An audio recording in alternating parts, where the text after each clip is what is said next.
Persian Gulf మార్గంలో ప్రయాణించే భారతీయ నౌకల మీద జరుగుతున్న దాడికి ఇప్పుడు మరొక నౌక మీద జరిగిన దాడి ఎగ్జాంపుల్ గా చూపిస్తోంది. ఒకటి కాదు రెండు కాదు, ఇప్పుడు మూడో నౌక మీద దాడి జరిగినట్టుగా తెలుస్తుంది. హర్మూజ్ జలసంధి ద్వారా వచ్చే ఈ పర్షియన్ గల్ఫ్ మార్గం ద్వారా వచ్చే నౌకల మీద ముఖ్యంగా భారతదేశానికి సంబంధించిన నౌకలే ఇందులో ఎక్కువగా ప్రయాణం చేస్తూ ఉంటాయి. ఈ నేపథ్యంలో ఇప్పటి వరకు కూడా మనం రష్యా నుంచి వస్తున్నాం, రష్యా నుంచి మనకు వస్తుంది కాబట్టి అక్కడ జరిగే యుద్ధంతో మనకు సంబంధం లేదు అని భావిస్తున్న వారు ఎవరైతే ఉన్నారో మగధా న్యూస్ మొదటి నుంచి చెబుతూనే ఉంది, ఇది ఖచ్చితంగా రేపు పెను ప్రమాదంగా మారేలాంటి అవకాశాలకు దారితీస్తుంది అని. ఇప్పుడే అందే బ్రేకింగ్ న్యూస్ మనం చూస్తున్నాం. స్కైలైట్ అనే ఒక ట్యాంకర్ మీద దాడి జరిగింది. ఇప్పుడే అది జరిగింది. దాదాపుగా ఈ నౌకలో 15 మంది భారతీయులు ఉన్నారు, అలాగే 5 ఇరానియన్లు కూడా ఉన్నట్టుగా తెలుస్తుంది. ఈ నౌక అంటే అమెరికా షాడో ఫ్లీట్ గా గుర్తించిన నౌకల్లో పనిచేస్తున్న భారతీయులు అధిక ప్రమాదంలో ఉన్నారు అని తెలియజేసే ఇలాంటి ప్రమాదంగా దీన్ని మనం ఇప్పుడు ప్రస్తుతానికి చెప్పొచ్చు, అవుట్ రైట్ గా చెప్పొచ్చు, ఓపెన్ గా చెప్పొచ్చు. జరుగుతున్నది ఇదే. షాడో ఫ్లీట్ గా గుర్తించిన నౌకల్లో పనిచేస్తున్న భారతీయులు అందరూ ఎవరైతే ఉన్నారో వారంతా ఇప్పుడు చాలా పెను ప్రమాదంలో ఉన్నారు. ఈ ఆయిల్ ట్యాంకర్స్ లో పనిచేస్తూ ఈ ట్రావెల్ చేస్తూ నౌకల ద్వారా వెళుతున్న వాళ్ళు చాలా పెద్ద ప్రమాదంలోనే ఉన్నట్టుగా తెలుస్తుంది. తాజా ఉద్రిక్తతలు మొదలైనప్పటి నుంచి కూడా ఇప్పటికి 3 నౌకల మీద దాడి జరిగింది.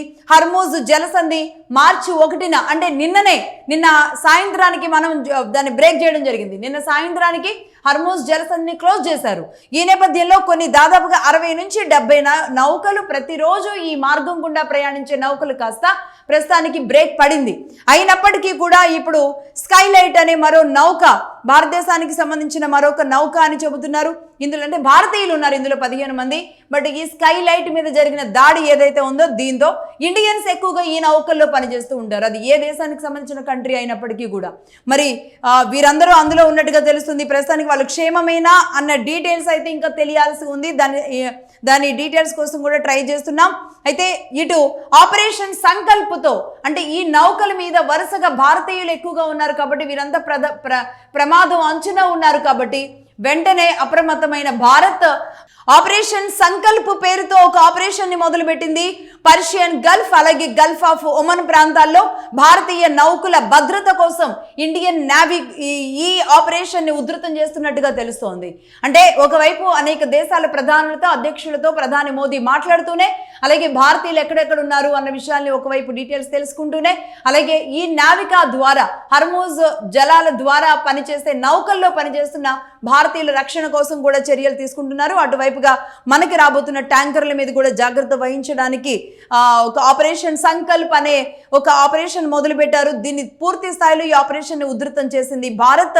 యుద్ధ నౌకలన్నింటినీ కూడా అక్కడ మోహరించి నిరంతరం పర్యవేక్షిస్తూనే ఉంది.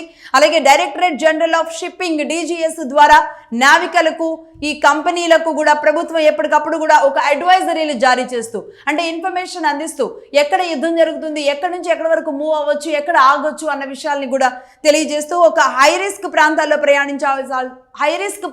ప్రయాణించాల్సినప్పుడు తీసుకోవాల్సిన జాగ్రత్తల గురించి కూడా తెలియజేస్తూ ముందుకు వెళుతుంది. ఎప్పటికప్పుడు మినిట్ టు మినిట్ వాళ్ళతో కాంటాక్ట్ లో ఉంటూ ఆపరేషన్ సంకల్ప్ ద్వారా తీవ్రంగా ప్రయత్నాలు చేస్తుంది. అలాగే ఇరాన్ అండ్ గల్ఫ్ దేశాలతో ఇప్పటికే భారత విదేశాంగ శాఖ చర్చలు కూడా జరుపుతుంది. భారతీయ నౌకలకు నావికుల ప్రాణాలకు ఎలాంటి ముప్పు వాటిల్లకుండా జాగ్రత్తలు వహించాలి అని, అంతర్జాతీయ జలాల్లో ఒక స్వేచ్ఛ వాణిజ్యానికి యుద్ధం ఆటంకం కాకూడదు అన్న విషయాన్ని భారతదేశం పునరుద్ఘాటిస్తూ వస్తోంది. ఈ నేపథ్యంలోనే అటు సౌదీ అరేబియాతో అలాగే బెహ్రెయిన్ రాజుతో సౌదీ అరేబియా రాజుతో అలాగే ఇటు ఇజ్రాయిల్ ప్రధాని నెతన్యాహుతో కూడా మాట్లాడినట్టుగా మనకి డీటెయిల్స్ అందుతున్నాయి. మొత్తానికైతే ఇది గురుగ్రామ్లోని information fusion center Indian ocean region IFC and IOR ద్వారా హిందూ మహాసముద్రం అలాగే ఆ ప్రాంతాల్లో నౌకల కదలికలను ఎప్పటికప్పుడు భారతదేశ ప్రభుత్వం నిశితంగా పరిశీలిస్తూ మన వాళ్ళందరినీ కూడా క్షేమంగా అలాగే మన నౌకలు మన ఆయిల్ క్షేమంగా రావడానికి తగు చర్యలు తీసుకుంటున్న పరిస్థితి అయితే కనబడుతోంది. ఇది ఇప్పటి వరకు అందుతున్న సమాచారం. అయితే ఇప్పటికి 3 నౌకల మీద దాడి జరిగింది. అందులో భాగంగా ఇప్పుడే బ్రేకింగ్ న్యూస్ లో భాగంగా స్కైలైట్ నౌక మీద కూడా దాడి జరిగిన ఇన్ఫర్మేషన్ మీకు తెలుస్తోంది.